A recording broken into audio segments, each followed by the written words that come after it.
베드로 사도는 베드로서 1장에서 이렇게 얘기해요. 너희 믿음의 확실함은 불로 연단하여도 없어질 금보다 훨씬 더 귀하다. 그래서 믿음의 확실함은 예수 그리스도께서 나타나실 때에 너희에게 말할 수 없는 칭찬과 영광과 존귀를 너희에게 줄 것이다. 이 얘기를 합니다. 그러니까 우리가 예수를 믿지만 그리스도 안에 어린아이의 신자가 있고 믿음의 장성함과 믿음의 확실함과 부요함의 상태에 있는 믿음의 큰 예언을 가진 신자가 있는 우리는 분명히 압니다.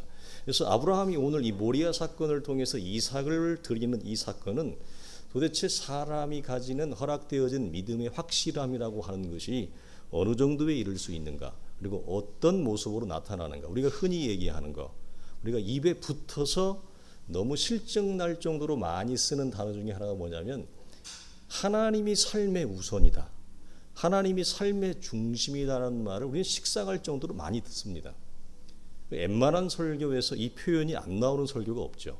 그리고 성도들도 이것은 뭐 그냥 이슬에 젖듯이 다 아는 표현인데, 그 하나님이 삶의 중심과 우선이라고 하는 것을 오늘 이 본문을 통해 대입하면 도대체 믿음의 확실함이라고 하는 것이 어떤 모습인가, 구체적으로 추상적으로 대충 어려부리는 거 말고 진정한 모습을 보이는 거죠. 그래서 이렇게 물어보겠습니다.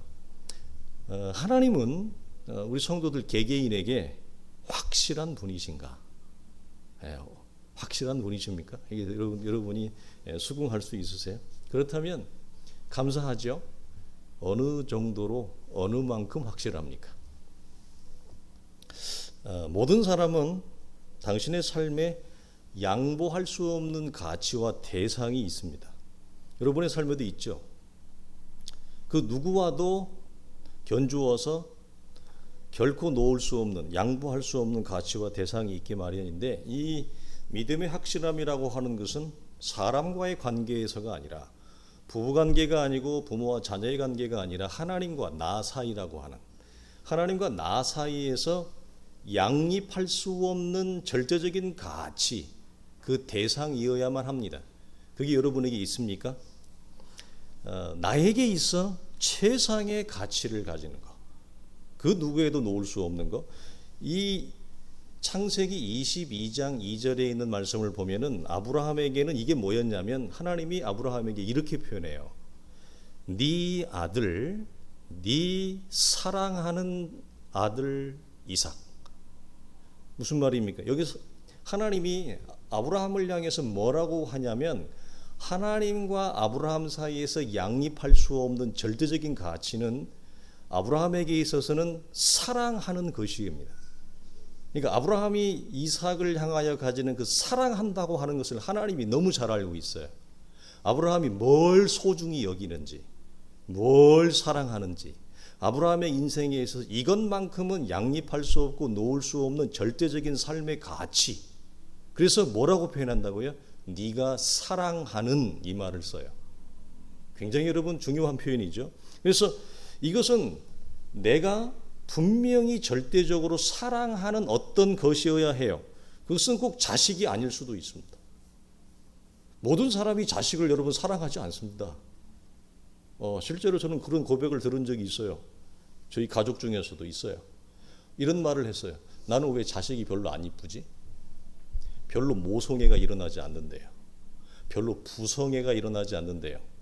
아버지지만 자식보다 또 다른 것을 훨씬 사랑하는 아버지들이 있고, 어머니지만 자기가 낳은 새끼보다도 훨씬 더 자기가 가치를 두고 자기 인생에서 사랑하는 것이 있는 사람들이 적지 않습니다. 모든 부모가 자식을 꼭 그렇게 100% 자신의 전체적인 생을 바칠 만큼 사랑하는 것은 아닙니다. 그러니까 이것은 여러 모양이 될 수 있다는 얘기죠. 여러 가지가 될 수 있다는 거예요. 그러나 중요한 것은 뭐예요? 내가 사랑하는 거예요. 절대적인 거죠, 사랑은. 그래서 내가 사랑하는 절대적인 가치로 여길 수 있는 것을 놓을 수 있을 만큼 하나님은 확실한 분입니까? 물어보는 거예요, 여러분에게. 이것이 믿음의 알맹이에요. 이게 큰 믿음이에요. 그것도 도저히 납득될 수 없는, 말도 되지 아니하는 자식을 취하라고 하는, 자식의 생명을 바치라고 하는 요구에도 그를 우리는 따를 용의가 있는가? 여러분, 이게 결코 쉽지 않죠.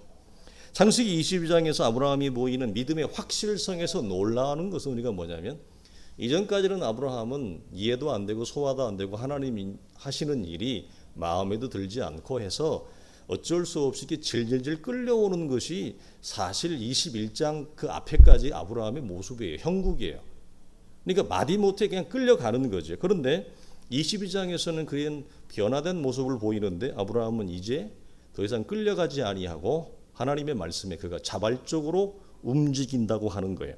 그래서 아브라함이 자신의 삶의 절대적인 가치인 이삭을 자발적으로 준비합니다. 그리고 우리는 그 부분을 충분히 나누었죠. 그 이유를 오늘 본문 19절은 단편적으로 이렇게 얘기해요. 하나님이 능히 이삭을 죽은 자 가운데서 다시 살리실 줄로 아브라함은 생각했다, 알고 있었대요. 대단한 거죠. 우리가 나누었습니다. 하나님과의 오랜 관계를 통해서 아브라함이 무엇을 예측하는 영적인 능력이 그들 속에 생성이 되어졌냐면, 하나님이 하시는 일에 대한 넘보기, 예측. 우리가 믿음이 적을 때는 하나님이 하시는 일을 할 때는 예측이 안 돼요. 왜 예측이 안 돼요? 지금 나에게 말씀한 것도 이해도 안 되고 납득도 안 되고 내 마음에 들지도 않는데 어떻게 하나님이 하시는 일 너머를 가늠할 수 있겠어요? 그건 불가능하죠. 마음에도 없는데 있을 수가 없단 말이에요. 그래서 아브라함이 질질질 끌려오는데 그 질질질 끌려가는 과정에서 수없이 많은 인생의 자충우들, 넘어짐과 원망과 절망과 실패와 좌절 속에서 아브라함이 하나님이 하시는 일을 통해 아브라함의 믿음도 자랐지만 하나님이 도대체 어떤 분인가에 대한 확실함의 정도가 커지는 거죠.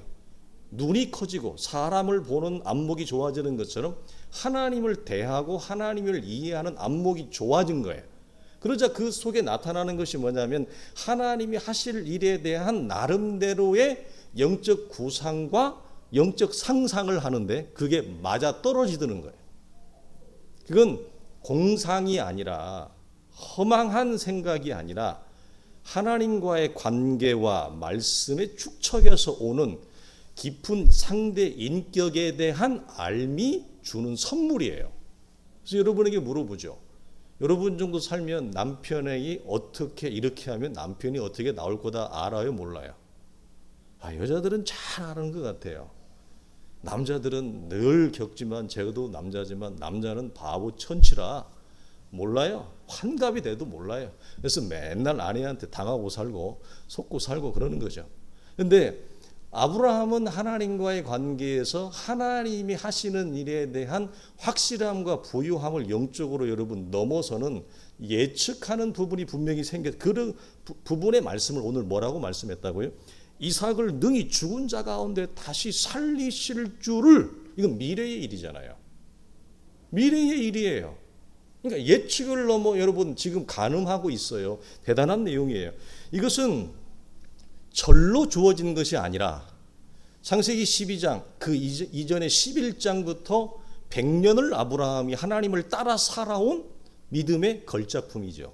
믿음의 결과물이었죠. 이런 삶이, 하나님을 따라 산 삶이 없었다면 불가능한 것이었습니다. 그래서 죽은 자와 같은 상태에서 생명을 창조하시고 주장하시는, 생명을 만들어내시는 하나님의 위대한 창조의 손길을 그의 전 인생을 통해 얻고 경험한 결과물이었습니다. 또 하나는 제가 보는 입장에서는 이것은 말씀에 기록되어져 있는 건 아닙니다만 우리가 말씀의 좌우와 위아래를 볼 때에 하나는 아브라함의 입장에서 분명히 이런 것이 있었을 것 같아요. 뭐냐면 하나님이 아브라함에게 이 주신 약속 가운데 땅과 자손인데, 땅이 먼저 가나안 땅에 들어오고 가나안 땅에 들어오고 난 이후에 25년 후에 이 이삭에 대한 약속이 성취되어지고, 이삭을 받고 난 지 15년에서 20년 후에 모리아 사건이 터지니까, 근데 아브라함 입장에서 아직까지 종국의 하나님의 말씀의 약속 가운데 성취되지 않은 것이 있어요. 그게 뭐죠? 내 자손이 하늘의 별처럼 바닷가의 모래처럼 많아질 거라 그랬단 말이에요. 근데 지금 결국 주어진 것은, 눈에 보이게 손에 들어온 것은 자식 하나예요. 이삭 하나죠. 그러면 이삭을 통해 하나님이 이루시라고 하는 하늘의 별, 바닷가의 모래같이 많은 그 방대한 다 헤아릴 수 없는 후손은 언제 이루어질 거예요?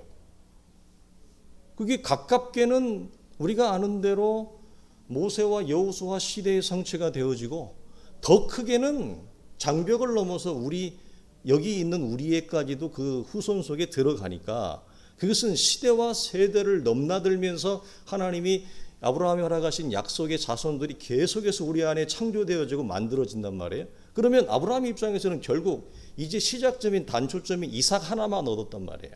그 뒤에는 더 큰 후손에 대한 약속은 아직 이루어지지 않았어요.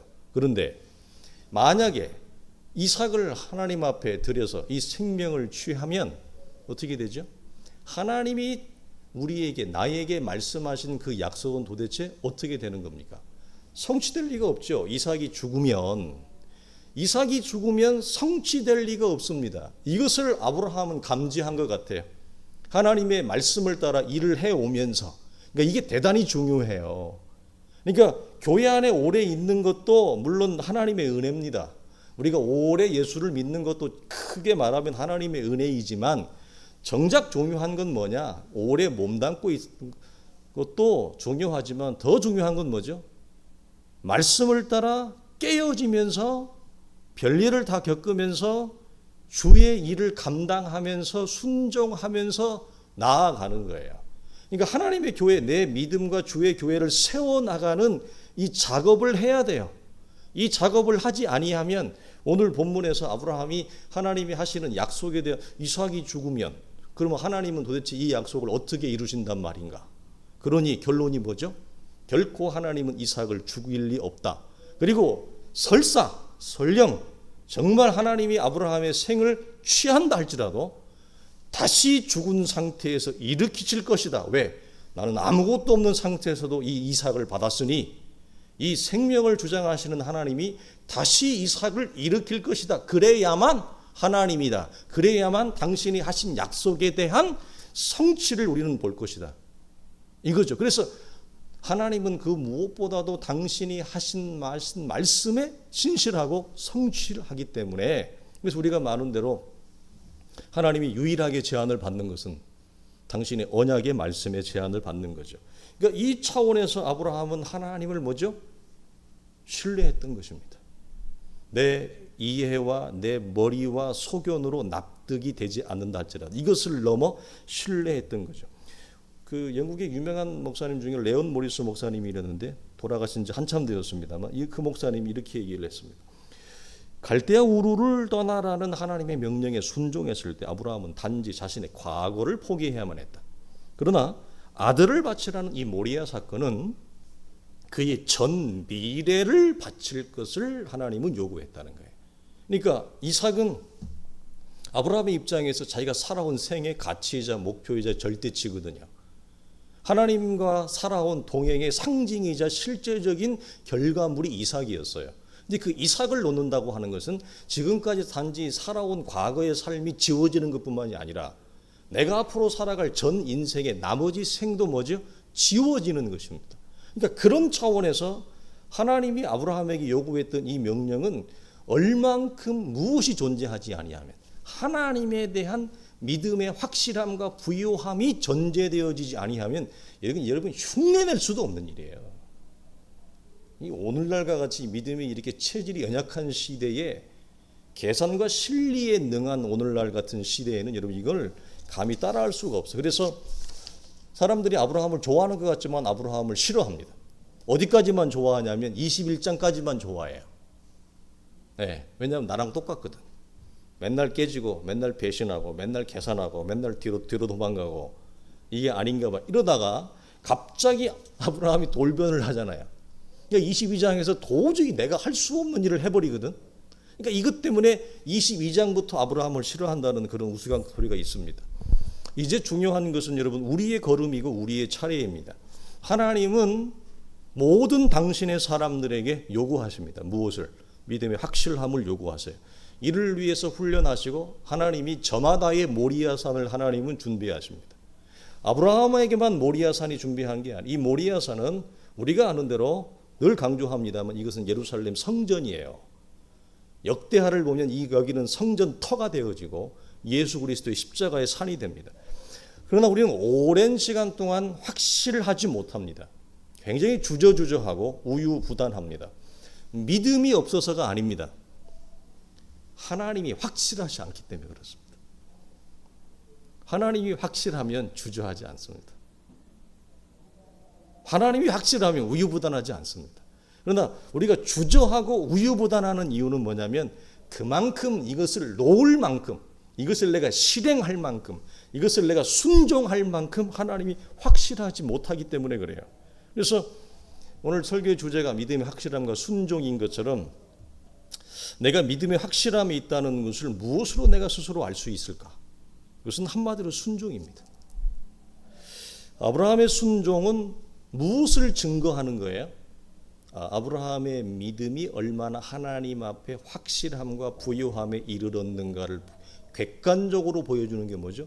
순종하고 받아들일 수 없는 조건과 여건에서 순종을 나타라 이겁니다. 그래서 하나님은 아브라함의 순종을 칭찬하죠. 본문 이후에 보면 네가 네 아들 독자를 이렇게까지 나를 위해 아끼지 아니하는구나. 하나님이 아브라함을 칭찬합니다. 그 다음에 나온 말이 뭐죠? 그러므로 내가 너를 위해 내가 너에게 약속한 모든 약속을 너를 통해 다 이루리라. 이 말씀을 드디어 하십니다. 사랑하는 성도들이 믿음의 여정에서 하나님은 도저히 받을 수 없고 우리가 소화할 수 없는 크고 작은 시험을 하나님은 하셔요. 그것은 저마다의 모리아산은 다 있어요. 오늘도 있었을 거예요. 내일도 있었을 거예요.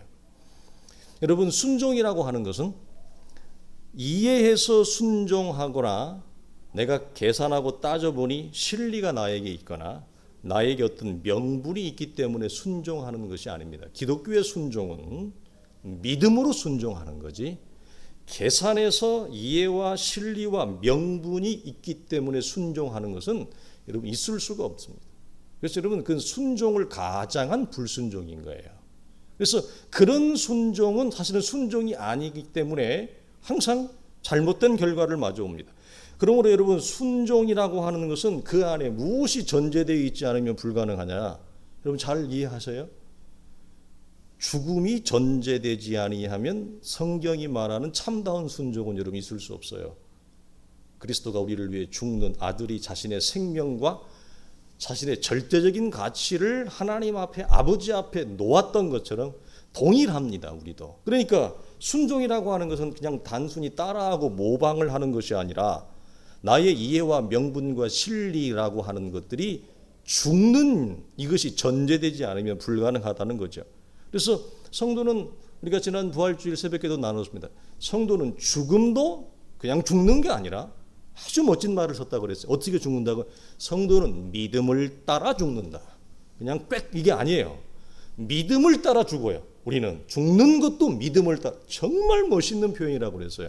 왜 성경이 성도는 믿음을 따라 죽는다고 그러죠? 그 성도의 믿음의 죽음은 하나님이 우리를 예비하신 말할 수 없는 낙원의 상태, 영광과 승리로 들어가는 출입구이기 때문에 현관문이거든요. 그래서 스펄전 목사님이 그 마지막 일기에서 뭐라고 그랬다고? 이것이 죽음이구나. 내가 생각했던 것보다 훨씬 더 영광스럽구나. 이걸 자식한테 말하는 거죠. 그래서 우리는 죽음도 믿음을 따라 죽는 거예요. 그런 것 같이 성도의 순종은 여러분 이해해서 내가 납득이 돼서 순종하는 것이 아니라 오직 믿음으로 순종하는 거예요. 믿음으로 순종한다는 말은 무엇을 전제해요? 나의 이해, 나의 명분, 나의 실리가 없더라도 넘어선다. 이거 아닙니까? 그러니까 우리는 하나님을 알지 못할 때 우리의 방식은 실리와 명분으로 세상을 살아가는 옛사람의 방식은 순종을 할 수가 없어요. 순종을 창조할 수가 없죠. 그러니까 만들어내는 게 뭐라고 그랬어요? 불순종을 만들어내. 그게 이스마엘이었어요. 옛사람의 방식은 실리와 명분을 이 구도를 너무너무 이게 센스가 좋아요. 이 감각이 너무 좋으니까 그가 만들어낸다고 하는 것이 뭐죠? 순종을 빙자해 사실 불순종을 했는데 그것이 뭐예요? 이스마엘이었단 말이에요. 그러니까 우리는 사실은 이삭을 창조해내지 못하고 우리로서는 이스마엘이라고 하는 이 부작용밖에 낳지 못한다고 하는 것을 보이는 거예요. 그러니까 순종은 오직 그리스도 안에 새로워진 새 사람의 방식이고 하나님의 요구가 설령 이해와 납득이 안 될지라도 옛사람은 이걸 도저히 받아들이지 못해요. 벌써 반대를 해요. 말이 떨어지자마자. 저는 목회하면서 이걸 많이 경험한단 말이에요. 그러니까 하나님이 나에게 어느 정도로 확실한 분인가, 얼마만큼 확실한 분인가, 이해와 납득이 안 될지라도 그의 요구를 받아들일 수 있을 만큼의 이 세 사람의 방식인 믿음의 결정, 믿음의 순종이 나오는 것은 무엇이 여러분 우리 속에 전제되지 않는다고? 하나님에 대한 확실함, 그리고 나의 죽음이 전제되지 않으면 순종이라고 하는 것은 우리가 여러분 나올 수가 없다고 하는 거죠. 그래서 하나님이라는 존재에 대한 확실함은 계산과 실리와 명분을 넘어 순종을 만들어낸다라고 하는 거예요. 그러니까 단순히 순종하세요, 순종하면 복을 받아요, 이런 차원이 아니라는 거예요. 불순종하면 하나님한테 꿀밤 맞아요. 불순종하면 하나님 앞에 회초리 맞아요. 하나님이 쳐요. 이런 수준 낮은 기독교가 아니라 우리는 순종과 불순종의 그 가늠이 어디 있어요? 하나님이라는 존재에 대한 어떤 확실함과 부유함을 가지고 있느냐, 그리고 그 확실함과 부유함이 나를 통해서 새 사람은 순종을 낳기를 원하고 내 안에 있는 옛사람은 불순종을 낳기를 원한다고요. 근데 이 가늠세의 무게추가 무엇에 따라? 그 존재에 대한 분명함, 하나님에 대한 분명함이 이것을 만들어낸다라고 하는 거예요. 그러니까 이 지점이 말도 안 되는 요구에 아브라함이 창세기 22장에 이르러서야 순종으로 반응할 수 있었던 내용에 이른 것입니다. 그전에는 아브라함도 우리랑 똑같았어요. 만날 뒷북 치는 거예요. 아브라함도. 그냥 우리랑 여러분 전혀 다를 게 없습니다. 틀림없이 아브라함은 믿음의 여정을 통해 하나님의 존재에 대한, 그분이 어떤 분인가라고 하는 이 사실에 대한 확신을 경험적으로 배웠을 것 우리는 미루어 알 수 있어요. 왜 여러분 알 수가 있냐면 아브라함 때는 여러분 성경이 있었어요, 없었어요? 전혀 없었죠. 그럼 하나님을 어떻게 알아요? 우리는 이걸 기록된 계시의 말씀, 기록된 하나님의 말씀을 통해서 성령의 감동과 깨우침과 안내와 인도함 가운데 진리의 말씀을 알아갑니다. 하나님을 알아갑니다. 그렇다면 성경이 전혀 존재하지 않았던 아브라함은 부름받고 나와서 하나님을 어떻게 알아갔을까요? 그리고 그 알매 정도라고 하는 것도 자기가 가장 절대적으로 사랑하는 가치인 이삭을 놓을 만큼의 하나님에 대한 확실함에 이르기 위해서, 여러분 무엇이 여러분 그 속에 존재하지 않으면 불가능할까요? 아브라함은 하나님을 삶의 현실과 실상, 광야에서 우리처럼 교실에서 배우는 게 아니라고 그랬어요. 교육관에서 성경 공부해가지고 배우는 것이 아니라 자신의 삶의 실상, 광야의 현장에서 오직 하나님의 인도와 안내와 교제와 나눔과 친교, 한마디로 얘기해서 하나님과의 살아계신 관계를 통해서 하나님을 경험적으로 알아가는 거예요. 달라요. 기록된 말씀이 없으니까 매일의 순간에서 아침에 일어날 때부터 밤에 눈을 감을 때까지 그 살아계신 하나님과의 관계, 사귐, 교제를 통해서 하나님의 존재에 대한 부유함과 확실함을 배워가는 거죠. 그렇지 않았겠어요? 그것이 없이는 어떻게 창세기 22장에 절대적인 가치인 아들의 이삭을 놓을 수 있는 그런 여러분 부유한 순종에 이르렀을까요? 그렇지 않아요. 제가 농담으로 하는 얘기가 그런 거예요. 그래서 아브라함은 성경 공부를 안 했어요. 우리처럼. 제가 예전에도 그랬잖아요. 사도행전에 보면 사도행전의 초대교회 성도들은 우리처럼 여러분 사형리 전도훈련 받아가 전도한 게 아니에요.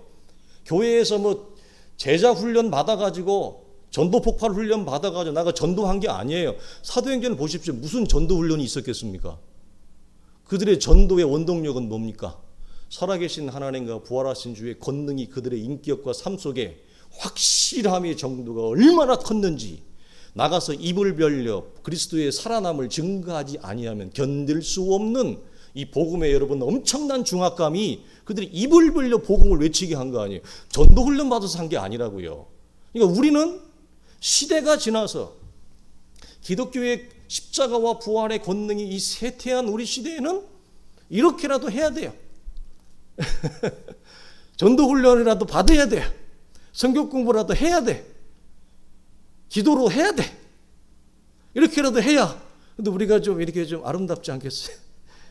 하나님의 자녀 형상이 여러분 드러나는 거죠. 그래서 여러분 성경이 없었기 때문에 오직 하나님과의 관계에 의해서 여러분 경험적으로 하나님을 배워가고 알아갔습니다. 그 결과 아브라함은 이제 알게 된 거죠. 하나님이라는 분은 그 시대에 이 동네 저 동네에 있었던 그냥 잡신에 불과한 우상에 불과한 존재가 아니라 아무것도 없는 이 나의 메마른 내 생애에서 하나님이 죽은 자와 같은 나도 그렇고 아내도 그렇고 이미 태가 죽은 사람의 생식 능력이 완전히 죽은 상태에서 하나님이 생명을 창조해내는 그리고 온 우주 만물을 다스리는 만주의 주라고 하는 사실을 뭐죠? 삶의 현실과 실상을 통해 아브라함의 눈이 열어진 거죠. 그 결과. 그래서 아브라함의 입장에서 보니까 자기는 뭐죠? 그냥 하나님에 의해서 빚어진 피조물에 불과한 거죠. 하나님은 너무너무 큰 존재인 거죠. 그 존재의 부요함과 확실함이 너무너무 큰 거예요.